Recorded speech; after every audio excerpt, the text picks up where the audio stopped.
Hoje, 25 de dezembro de 2025.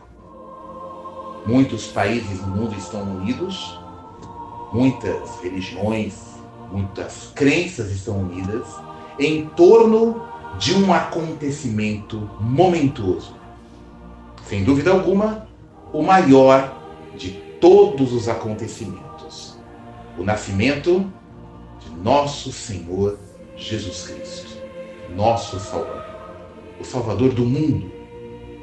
E nós, membros do sacerdócio real, membros da classe da noiva, nos regozijamos, nos alegramos em celebrar com nossas famílias, com os nossos entes queridos, com os nossos amigos, esse acontecimento que mudou a história e o destino da humanidade, dando luz onde antes havia trevas, dando-nos uma feliz esperança.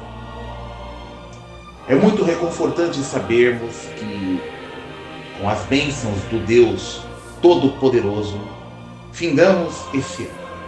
É claro que, para muitos de nós, foi um ano de provações, foi um ano de batalhas, um ano em que muitos continuam a esperar por uma vida melhor, procuram consolo em meio a tempestades que o adversário serpentino continua a enviar sobre os escolhidos de Jeová.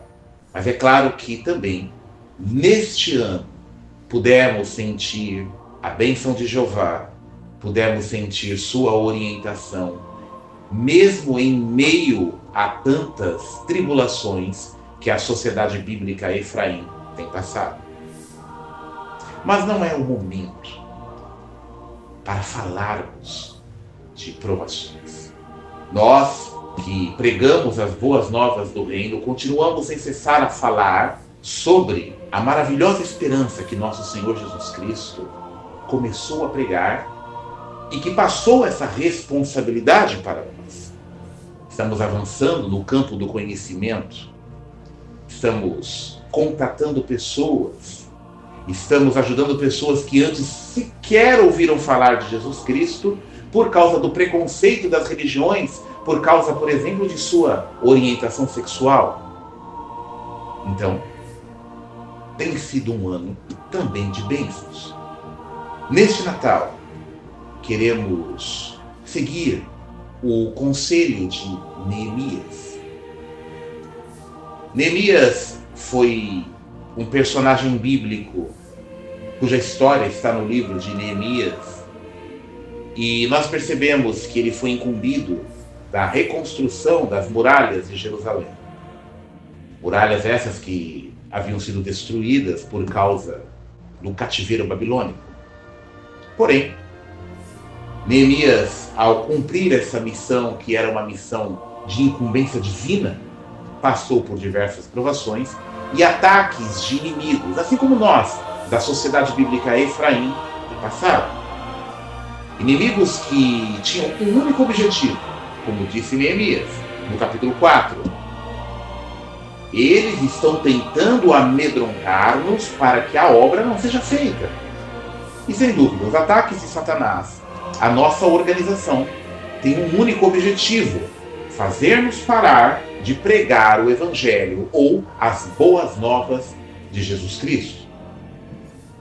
Para a infelicidade desses inimigos, nós não pararemos.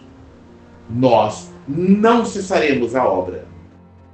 Nós não nos amedrontaremos diante das ameaças, diante dos ataques, diante das mentiras. Continuaremos, como disse o apóstolo Paulo aos Filipenses, a estabelecer legalmente, nem que seja por meios jurídicos, as boas novas do reino para o benefício dos pequeninos, para o benefício daqueles que amam a Deus e querem conhecer a Jesus. Hoje, vamos nos alegrar. Em Neemias, capítulo 8, no versículo do 9 até o 12, depois que a muralha foi inaugurada e os israelitas estavam fazendo suas festividades, como a Torá manda, muitos deles estavam inclinados a sentir tristeza, porque as coisas não saíram exatamente como eles queriam que saísse. Mas os sacerdotes incentivaram o povo, juntamente com Neemias e Esdras, a não ficarem tristes, porque aquele dia era um dia santo e eles deveriam comer e beber e ajudar os pobres, porque a alegria de Jeová era o baluarte ou a força deles. Então eu digo a vocês, meus amigos e irmãos, a alegria de Jeová deve ser a nossa força neste Natal e no ano que vem. Que no dia de hoje possamos nos alegrar com a nossa família e com nossos amigos e celebrarmos com muita alegria o nascimento de nosso Senhor Jesus Cristo. Como disse o anjo que anunciou o seu nascimento: eis que vos anuncio boas novas que todo o povo terá, porque hoje vos nasceu na cidade de Davi um Salvador, que é Cristo o Senhor. Glória a Deus nas alturas, e na terra paz entre homens de boa vontade. Feliz Natal, e que 2026 possa ser coroado com bênçãos para todos aqueles que seguem nosso Senhor e Salvador Jesus Cristo.